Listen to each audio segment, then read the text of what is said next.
Saludos, amigos y amigas de La Respuesta.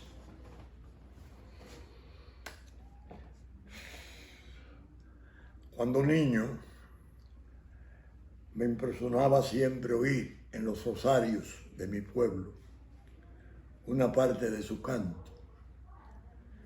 Qué cruz tan pesada, qué largo el camino.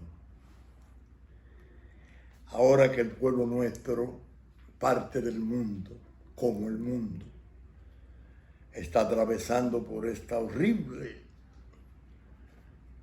experiencia de la pandemia,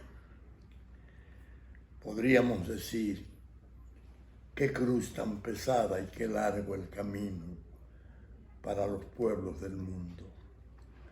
La familia está muy alcanzada, muy traspasada por todo lo que significa este azote. Pero aquí tenemos la respuesta, no en el hábitat del estudio que improvisamos en la casa, sino en una parte de una galería muy bonita de la casa de mi hijo Vinicio, tratando de cumplir su deber. Estamos apenas a una semana del 16 de agosto, la fecha grande, la gloriosa fecha de la restauración de nuestra independencia. Sabemos que hay constitucionalmente dos fechas fundamentales del país: el 27 de febrero del 44, la independencia, y claro, el 16 de agosto, la del 63, la restauración, para liberarnos, en este caso, del dominio español. Y el pueblo nuestro, en una guerra popular neta, luchando contra ejércitos españoles. Era una manera de reafirmar la determinación del pueblo por conservar y rescatar su independencia. Bien, hay cambio de gobierno, es una fecha excitante. Yo, en la pregunta que habrá de salir este miércoles, trato más o menos un asunto relativo a esto, a la necesidad de no desertar, de no faltar a la lealtad de esa sacrosanta independencia nuestra, ni a la integridad de nuestro territorio, ni mucho menos producir mengua o perturbaciones de nuestra soberanía. Pero me quedé pensando en un hecho que acaba de ocurrir, tremendo: la explosión de Beirut, la capital del Líbano, el otrora llamado el París de Oriente. He estado viendo las fílmicas desgarradoras, cerca de 200 muertos, miles de heridos, y la ciudad sometida a una especie de pavor y desconcierto. No se sabe si ira, muy desconcertada es lo mejor decir, por esta atrocidad. Entonces me dije, no es justo que yo, teniendo tantos vínculos, mi familia, con la colonia árabe, pase esto de largo.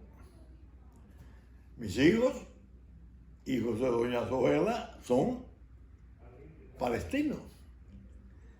Que, por cierto, a doña Zoela, que nació en Los Algodones, jurisdicción de Tenares, 25 días después de yo haber nacido, en el año 31, los hijos, cuando estaban adolescentes, jugueteaban con ella, apoyándose en el merengue: muchacha bonita de Los Algodones, no te vayas ahora que esto se compone. Y ella como que medio se mortificaba, pero una mujer muy serena, muy... Y yo le dije un día, te voy a dar un argumento de abogado. para que tú le respondas a tus muchachos que te quieren como medio apocar. Naciste en un campo, en los algodones, bellísimo, por cierto. Tú nada más tienes que decirle, mire, está bien, pero mi mamá es palestina.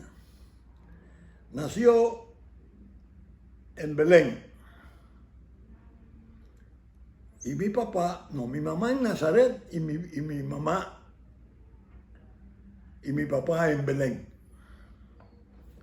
Tú le dices, si eso le quiere indicar algo a ustedes, en cierta medida, de ahí era María y ahí nació Jesús. Para que yo sienta la importancia que tiene esa muchacha de los algodones. Pero decía, mi hermana Euridice, que en paz descanse, madre de José Najib Chabebe, casada con José, todos ya desaparecidos, que en paz descansen. Mi prima querida Rulín, viuda de Jacobo Simón, con las muchachas Ingrid, Lisette, Jacobito.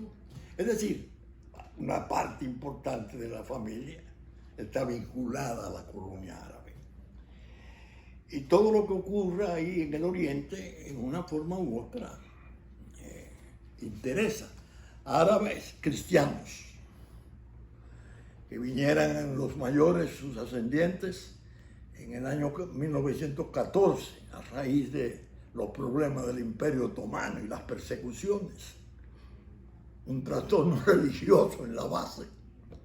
Gente muy laboriosa, gente muy interesante, que le ha brindado servicio al país, innegable, en muchos órdenes. Bueno, ahora acaba de ser elegido presidente un exponente de la política nuestra, Luis Abinader, de ascendencia libanesa. Es más, según vi en la prensa, hay un pueblito cercano de Beirut, una gran foto de él, celebrando la cuestión de que sería presidente en el país. Entonces dije, debo de tratar esto de Beirut, porque eso no es para pasarlo de largo y que la respuesta se quede sin reacción. Es un hecho misterioso. Y yo me voy a acoger a la descripción que hizo la BBC de Londres. Las noticias de BBC.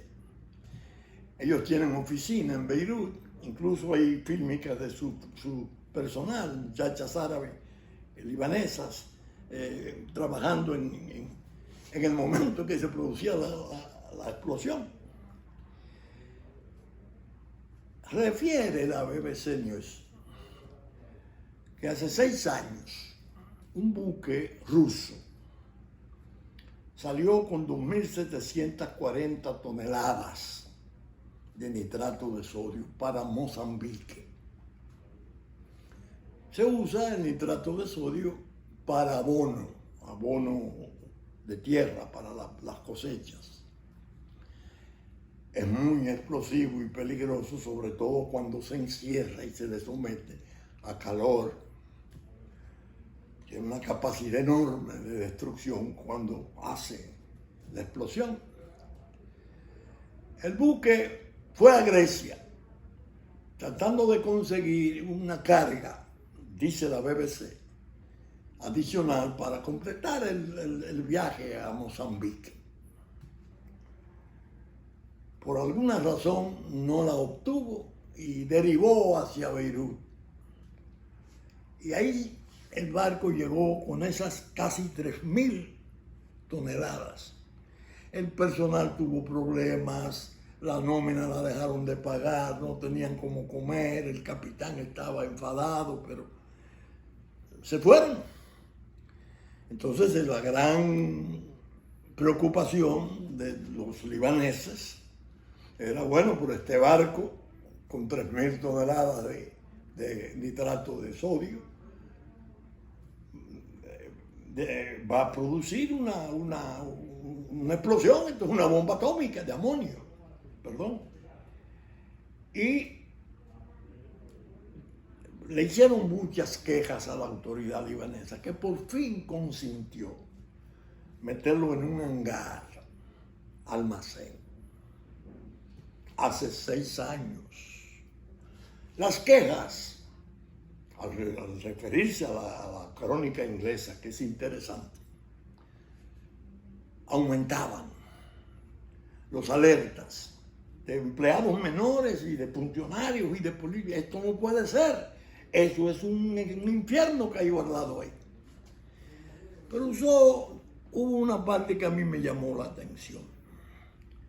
El día antes de la explosión, por excepción, se permitió que entraran 3 personas, porque había necesidad de darle mantenimiento a unas ventanas. El día antes, 14, 15 horas antes de la explosión.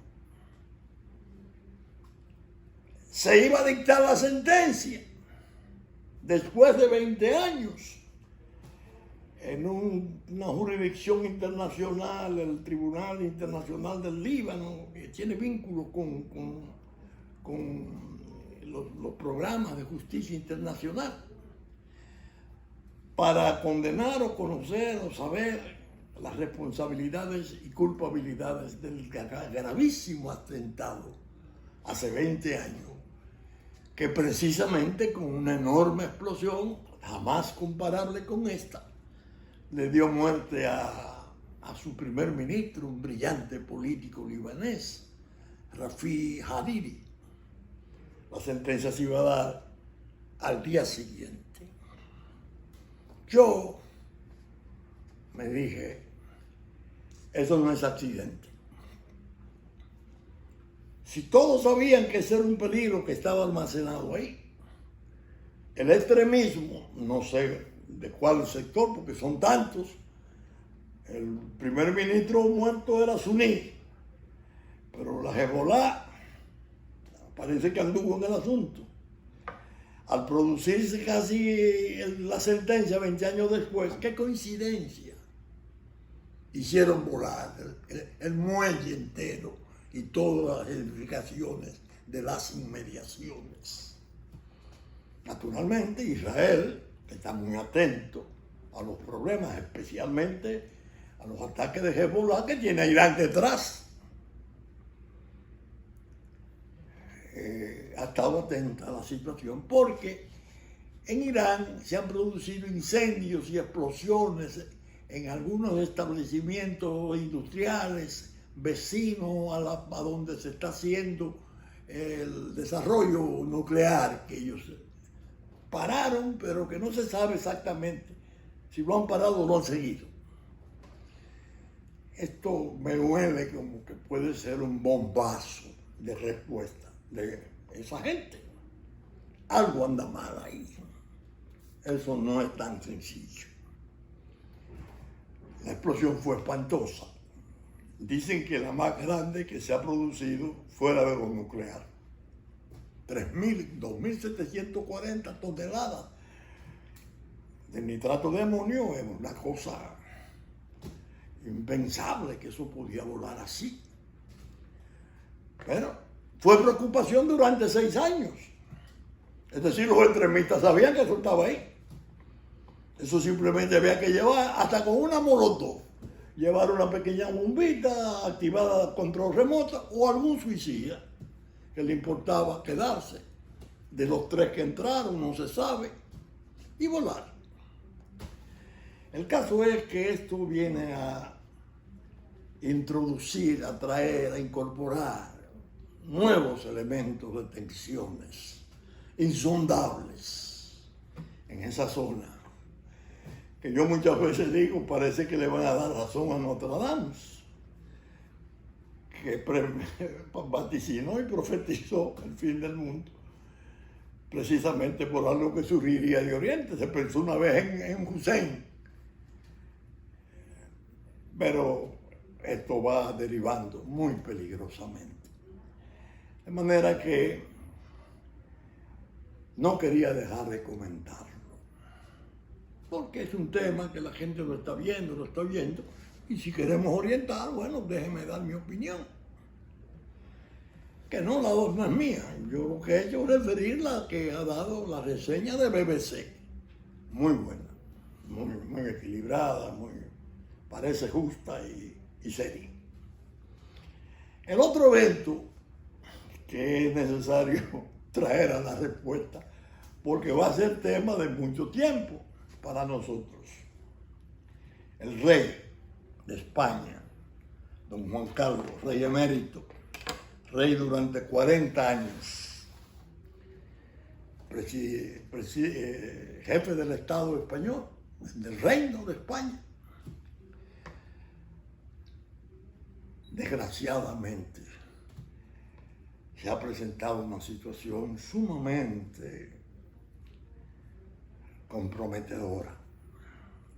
Yo me recordé de una expresión que utilizara el general Charles de Gaulle, el héroe nacional de Francia, lo sabemos,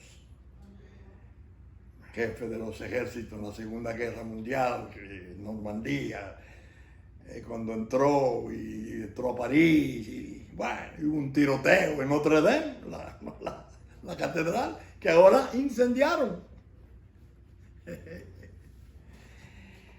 El general de Gaulle dijo en un momento: la vejez es un naufragio. La vejez es un naufragio. Ya él estaba avanzadito y finalmente terminó en el poder y lo renunció cuando se dio cuenta que estaba muy viejo para las circunstancias de Francia de entonces. De Gaulle, un personaje fascinante, en una de sus biografías, yo leí, había escrito en el año 26, en 1926, un libro, una tesis, sobre cómo sería la guerra, Segunda Guerra, algún día, que después vino en el 39. Y decía que Francia cometía el error de creer que haciendo una muralla, la Maginot, que era una cantidad enorme de obstáculos, de concreto y cosas, para evitar la guerra de trinchera, como fuera la de 1914, cruenta y prolongadísima. Por esa tesis, por poco le malogran la carrera militar. Y el mariscal Pétain, Henri Pétain, que era héroe de la batalla de Verdún, una de las grandes batallas de la Primera Guerra, lo protegió. Es decir, que había una relación entre ellos casi filial. De Gaulle había estado 2 veces combatiendo, cayó prisionero y se fugó. Pero Pétain era el mariscal de Francia, de Verdún. Efectivamente, los alemanes invadieron Francia y en 10 días se fueron por el norte hacia Bélgica, evadieron la línea Maginot y con los carros blindados, los famosos Panzer, arrasaron. El ejército francés en 10 días estaba entregado. Se dijo que no querían los franceses que destruyeran a París. Y se hizo un acuerdo. Cuando comenzó la guerra, el mariscal Pétain dijo: no pasarán, no pasarán. Pero 15 o 20 días después, ya los ejércitos rendidos, fue una avalancha de carros blindados y cosas. Pactó con los alemanes. Y de ahí surgió el llamado régimen de Vichy. Fue en esa ocasión que el general de Gaulle dijo: la vejez es un naufragio. Después el mariscal Pétain lo atraparon fugándose por la frontera de Suiza. Y cuando estaban ya para llevarlo, donde sería condenado a muerte por alta traición, un grupo de franceses importantes se le acercaron a De Gaulle y uno le dijo: general, perdónele la vida, porque él ayudó mucho a los franceses. Y De Gaulle le dijo: sí, no hay dudas, pero se olvidó de Francia. Finalmente lo perdonó, le condonó la pena capital. el rey don Juan Carlos, ya de avanzada edad, muy avanzada, con achaques, una fractura en la pierna, en la cadera, fue declinando. Se fue a África en forma oculta a cazar piezas mayores, leones, tigres, y ahí fue que tuvo la fractura. Bueno, y comenzó a desmejorar la imagen de él. Aparece como dicen los franceses, siempre hay que buscar la mujer en los conflictos del mundo. Cherchez la fue, busque la mujer. Una alemana, empresaria, una rubia, ya metida en años. Parece que de algún modo tenía encantos. Se dice que es su amiga, pero hay fotos que indican que el hombre estaba prendado. Y ha estallado un escándalo enorme en España porque se descubrió, porque la mujer comenzó a tratar de extorsionar al hijo del rey Juan Carlos, el rey emérito, Felipe VI, el actual rey de España. Y no le hicieron caso y la trataron como que vieron que era una extorsión. Y entonces estalló el asunto, que los saudíes de Arabia Saudita, el rey de allá le había hecho un obsequio de 100 millones de dólares al rey don Juan Carlos. Regalo entre reyes, con el inconveniente de que una firma española, parece que es la más importante, pasó a construirle un tren rápido, modernísimo, entre Riad, la capital de Arabia Saudita, y Medina, que es la capital espiritual de los musulmanes. Eso ha estallado como una bomba atómica, porque hay fuerzas separatistas, independentistas de la autonomía, y hay fuerzas de izquierda, Juntos Podemos, que lo que quieren es aprovechar el gran escándalo para eliminar la corona. Los grandes dirigentes del Partido Socialista Obrero Español, los originarios, a raíz de la muerte de Franco, Felipe González, Alfonso Guerra, otros, no sé cómo le llaman, es como los gurús, están inconformes con esa campaña, porque ellos dicen que ese hombre fue vital para España. Ese muchacho que Franco fue cultivando, y lo hizo su sucesor, pensando en que una vez él desapareciera, lo mejor para España era un tipo de democracia parlamentaria, pero preservando el rey, ya sin mando para hacer, excepto algunos trámites importantes y sobre todo su enorme influencia y decisiva con los ejércitos, que en España vino de maravilla, porque había que saber lo que era esa transición después de Franco. Entonces yo me traje un libro que lo voy a recomendar. La gran desmemoria de Pilar Urbano. Lo que Suárez ha olvidado y el rey prefiere no recordar. Esta es una escritora española prodigiosa. Yo he leído algunas de sus obras. Y la verdad es que el que quiera gozar de la prosa limpia, inteligente, que lea a Pilar Urbano en una de sus obras cualquiera. Pero yo lo había leído. Lo leí porque era de Pilar Urbano y me fascina la forma en que escribe. Al sobrevenir el problema de la gran crisis de la corona, lo comencé a releer. Ya voy por la página, aquí está, la página 334. Adolfo Suárez, que fue el hombre exacto para presidir el gobierno. Este libro hay que leerlo. Ella se lo dedica en gran modo a Suárez y al rey, pero más a Suárez. El que lee esto, ahora que está en crisis la corona, comprenderá mejor el papel de ese hombre que, según se dice, va a residir entre nosotros.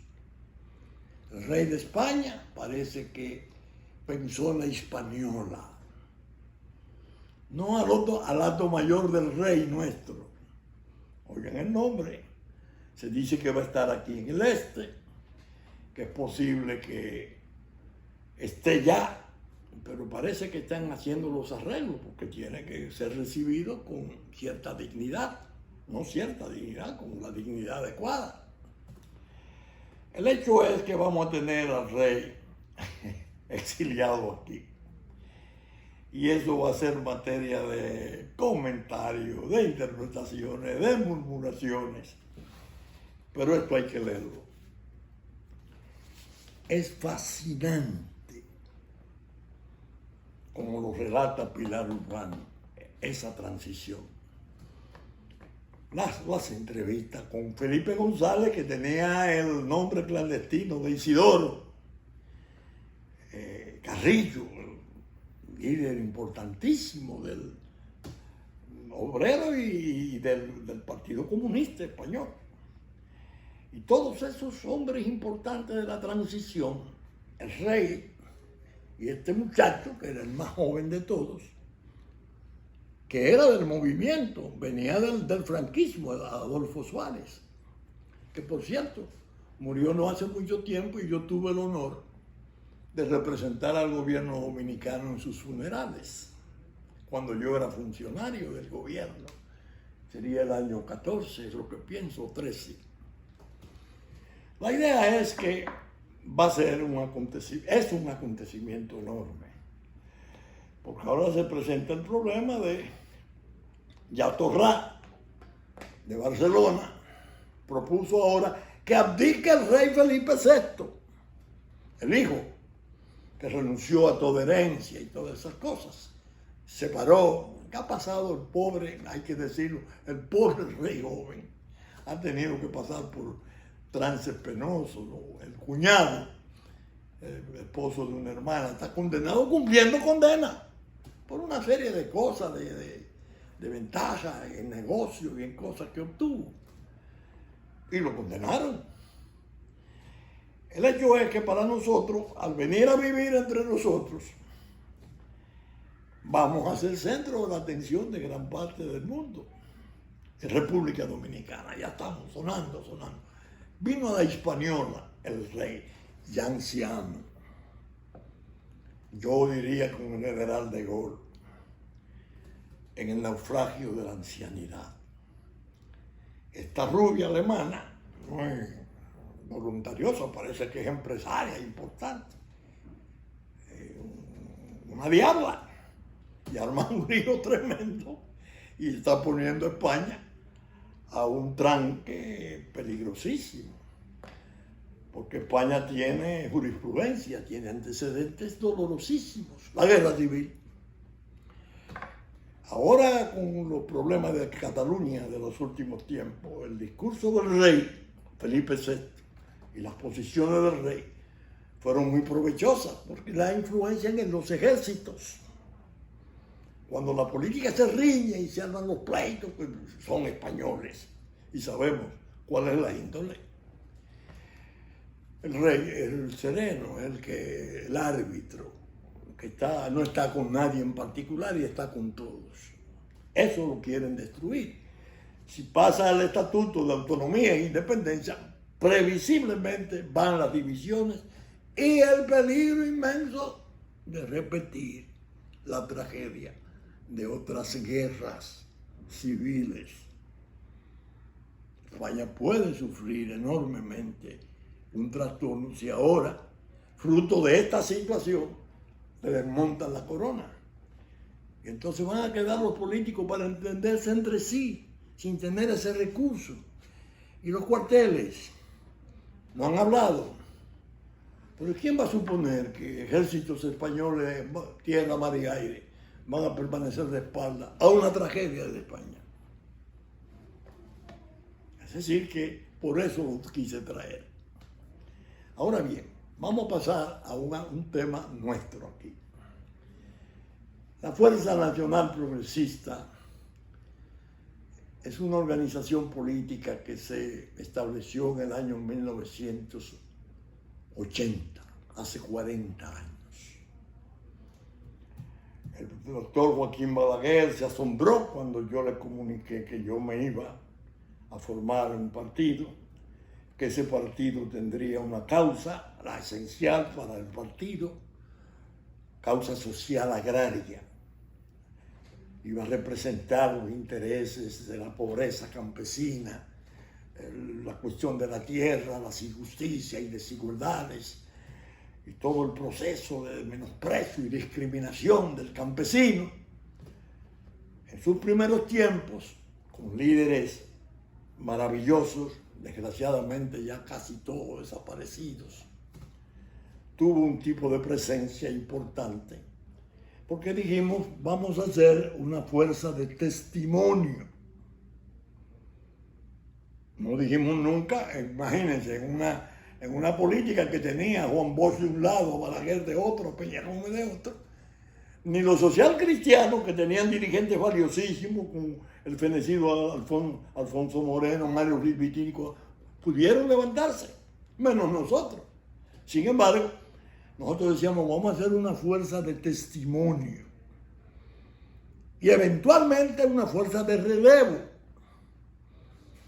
Tuvimos participaciones estelares con el discurso o los discursos sobre los temas esenciales del país.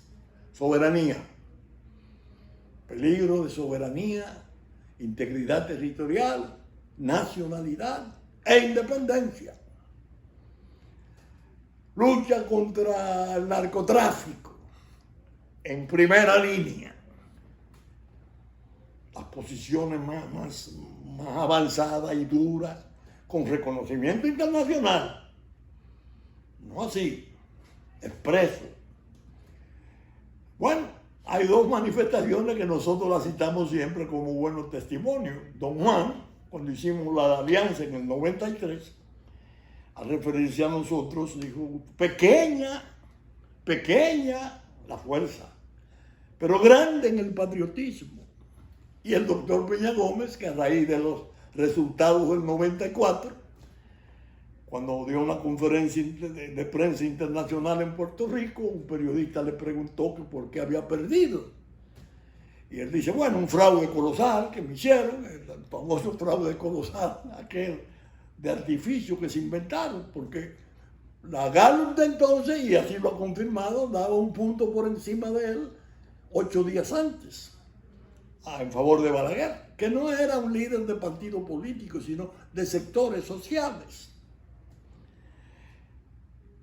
Dijo el doctor Peña Gómez, bueno, el fraude colosal, y además nos combatió una fuerza pequeña, pero muy aguerrida.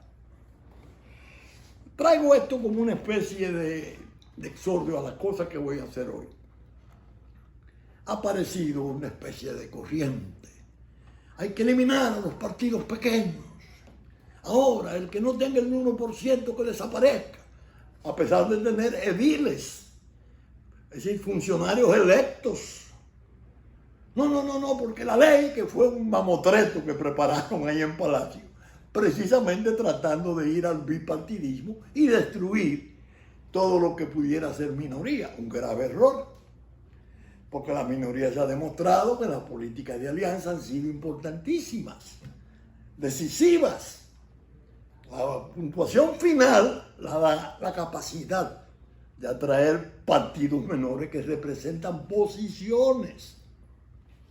Bueno, y comenzó la sociedad civil y la participación ciudadana. Como todo se va a arreglar y va a mejorar la democracia cuando desaparezcan los pequeños.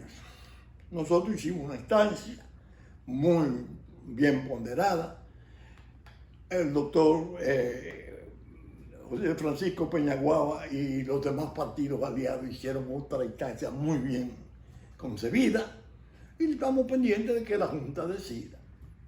Usamos la noción de la fuerza mayor, señores. Un partido pequeño, que le digan desde la Junta por el problema de la fuerza mayor que la campaña no se podía hacer como se hacía siempre. ¿Qué va a salir? Yo soy un ejemplo, yo no salí. No de la ciudad, no en mi casa. Presidente del partido. Pero la ley, por fortuna, cuando esas maldades se hacen como crimen de política de Estado, que fue lo que hizo el Palacio, la sociedad civil injertada en el Palacio, se equivocaron porque en la propia ley, 15 artículos antes de lo que dice un 1% o un diputado, si no desaparece, cuando va hablando de los recursos, tanto para los partidos mayoritarios, y para los que hayan obtenido menos de un 1% en la votación, un 8% entre todos los partidos. Bueno, ese es el ejercicio democrático más sano que puede haber. Sobre todo cuando se tiene discurso vigoroso de interés general. Porque si vamos a llevarnos de lo que es mayoritario, bueno, el mayoritario en principio tiene un alto grado de sospecha y nocividad. ¿Cuál? El exceso de dinero. Porque ese dinero viene o de la corrupción o del narcotráfico. Esa cosa que hemos visto, campañas inmensas. Bueno, la última que dio teniendo candidato al señor, a mí no me gusta decirle el penco, el secretario de Obras Públicas, no voy a tratar de mencionar nombres, porque ahora está eso complicado, porque ya desde compra y contrataciones le responden al doctor Lidio Cadet. Esa decisión no sirve, ese hombre violó la ley. La señora que está ahí, que es una extensión del Ministerio de la Presidencia del señor Montalvo. Es decir, partidos grandes, pero ofensivos por la opulencia. No son más importantes para el país que partidos pequeños, pobres, con dignidad y discurso. Vamos a esperar a ver qué hace la Junta, a ver si hace justicia. Pero yo quise traer un trabajo que hizo Pelegrín, mi hijo Pelegrín, porque es un trabajo que más o menos, plenamente revela la naturaleza de la fuerza nuestra. ¿Por qué la fuerza nuestra es tan importante siendo pequeña? ¿Por qué la fuerza nuestra no se puede desaparecer así por así? Entonces él escribió un trabajo que yo le dije, yo lo quiero para leerlo como editorial de la respuesta. Y lo voy a leer. Pelegrín Castillo, vicepresidente, presidente en funciones. La FINJUS afirma que los partidos minoritarios deben revisarse. Desde luego que hay muchas cosas que deben cambiar, pero el fariseísmo en la vida pública es lo que hace más daño. FINJUS sabe, o debería saber, cuáles son los problemas reales de la democracia dominicana, y de eso nunca habla. Periodismo y el descrédito, así se titula un análisis del director del diario El Día, José Monegro. Esa es una de las penosas secuelas de convertir la política en un campo de inversión de alta rentabilidad y bajo riesgo. Ese es el origen del problema y de la descomposición del sistema, que se refleja en todos los órdenes, comenzando por los mismos medios de comunicación. Algunos no alcanzan a entender que cerrar más la participación en política partidaria solo agravaría la crisis del sistema. La ruptura y deslegitimación del orden político se aceleraría y entraríamos en otro tipo de juego político. Quizás sea eso lo que al final proceda. La política auténtica no es espectáculo ni entretención, ni crítica liviana en busca de aplausos, ni popularidad construida por maquinarias mediáticas y demoscópicas. De esa actividad vital depende la vida del Estado Nacional y de la suerte de millones de personas. Nunca debe ser chercha. La política como actividad vital en el Estado se ha distorsionado y devaluado tanto que algunos vivos, cómicos y arribistas entienden que mejor que trabajar desde los partidos es dedicarse a ganar influencias desde los medios y el partido de la sociedad civil para seguir trepando. La política de grandes alianzas rige en el país desde el año 1974. Ningún partido mayoritario ha ganado solo con sus votos. Ha sumado otros partidos y grupos sociales. Lo acabamos de ver. Pero el gen herodiano que muchos llevan dentro está activado y solo precipitarán la crisis terminal de un sistema que debió salvarse con cambios democráticos reales. Algunas figuras banales de los medios quieren hacer creer que problemas del sistema político, partidario y electoral serán superados con la eliminación de los partidos minoritarios. Entran a conciencia en el juego de los verdaderos grandes electores en las sombras, que son los dueños reales de la política vigente. Así evaden el fondo de los problemas. La distorsión es tan grande que políticos de dedicación exclusiva, formados y consagrados a una carrera política al servicio del Estado y la nación, son poquísimos, no son necesarios, molestan. Solo basta contar con muchos cuartos o ser un paniaguado de los grandes electores en las sombras. Pero el esquema es insostenible cuando los dominicanos, reventados por la creciente cartelización de la economía, se encaran a su realidad, o sea, o se someten al esquema de dádivas del clientelismo político, o emigran a buscar fuera lo que aquí no garantizan, o se involucran en actividades canallas o de lucro fácil. Todos víctimas del más descarnado rentismo. La amenaza mayor de la democracia en República Dominicana viene de la alta concentración del poder y la riqueza en manos de las cúpulas de los partidos dominantes y las oligarquías. Esa concentración ha convertido la política en un campo de inversión de alta rentabilidad, a la vez que avanza la cartelización de la economía. Nos vamos a reír mucho cuando los que creen que pueden presentar como gran avance la planeada desaparición de 20 partiditos y se pechen con la realidad de que el sistema político partidario electoral colapsó por su crisis terminal, por su podredumbre de conchupancia. Vendrá otra cosa implacable con un poderoso viento de fronda. Las relaciones políticas están maleadas por un sistema que reparte como favores lo que debe garantizar como derecho. La gente se acomoda a ese esquema oneroso e infuncional porque está atrapada. No existen oportunidades reales para la gran mayoría prosperar y ser ciudadanos plenos dentro de una economía artificiosa, muy maquillada, que castiga a los productores y trabajadores, yugulada por carteles cada vez más agresivos. La economía dominicana solo es formalmente capitalista.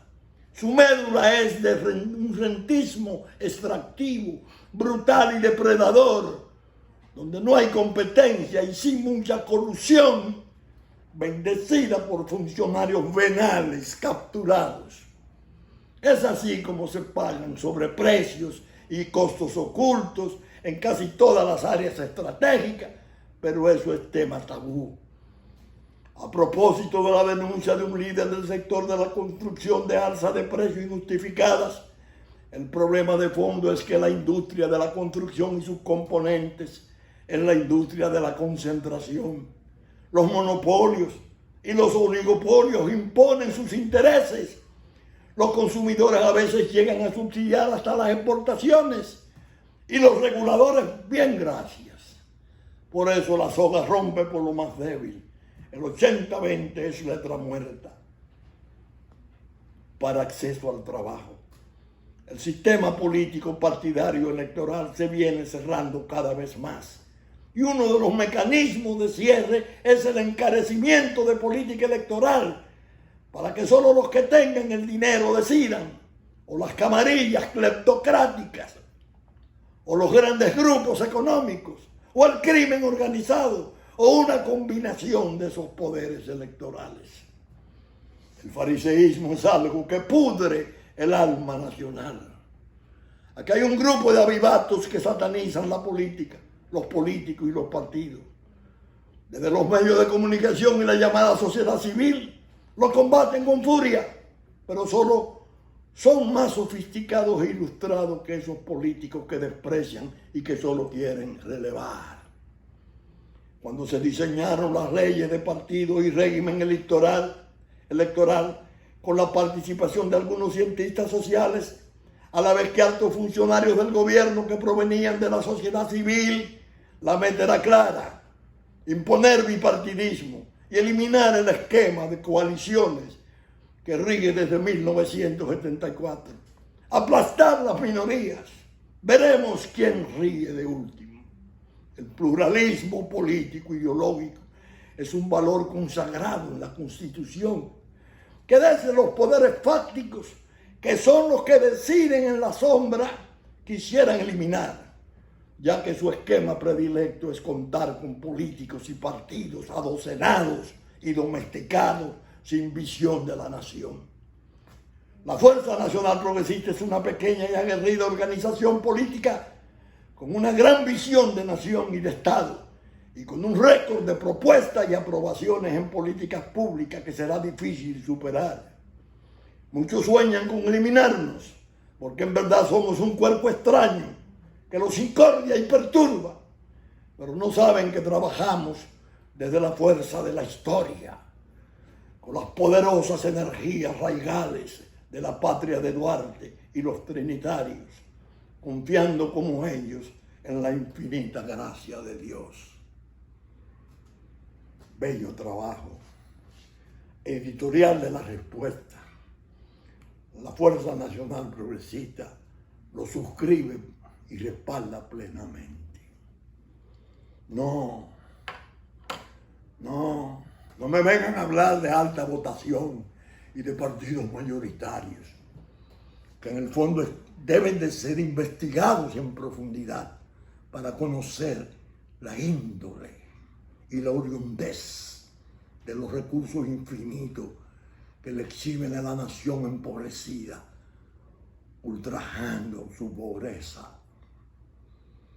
Nosotros, pequeños, a este país le hemos servido de más,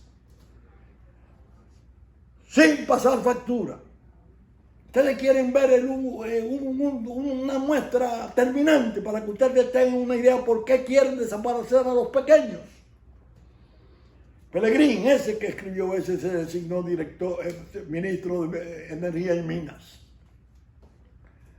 Cuando llega, se encuentra con que una familia poderosísima, la que yo llamo la familia de semidioses, que viene del fondo del lilicismo, tenía todos los permisos de exploración petrolera desde hacía muchas décadas. Se vencía, no hacía nada y la renovaba. ¿Cuál fue su sorpresa? Cuando fueron donde el ministro Castillo, ese de la fuerza pequeña, Digo, no, el comportamiento de ustedes ha sido penoso. Ustedes han tenido eso para una especulación eventual estratégica, no pensando en las necesidades del país. Y no renovó los contratos de exploración. Se fue a Israel, se fue a Colombia, trabajó en círculos importantísimos petroleros tratando de ver cómo se exploraba y se explotaba el petróleo nuestro, especialmente del fondo marino, que parece que es una riqueza innegable. Pero a los poderosos no les interesa de momento. Ah, sí. Vincho Castillo, sí, Vincho Castillo, el presidente de la Fuerza Nacional Progresista, el que le dice al mundo cuando atacan y combaten a su país y en las nubes de Naciones Unidas en descrédito mundial y estamos con manos arriba, le dice a los norteamericanos, aquí hay una especie de confluencia, la geopolítica que ustedes dirigen en el tiempo de Obama. El alto empresariado nuestro vinculado al empresariado mafioso de Haití y el narcotráfico internacional en lo que llamaba Vincho Castillo y llama el pacto implícito. No se ponen de acuerdo antes, pero confluyen en los mismos fines. A batir la frontera, a batir el Estado. Esto es una finca o una fábrica de ellos, no la nación gloriosa, la de Duarte y la de tantos héroes y mártires, tanta sangre y lágrimas que se han tenido que derramar para llegar a estos tiempos. Vamos a esperar a ver cuál ha de ser la decisión de la Junta. Si es favorable, la aplaudiríamos.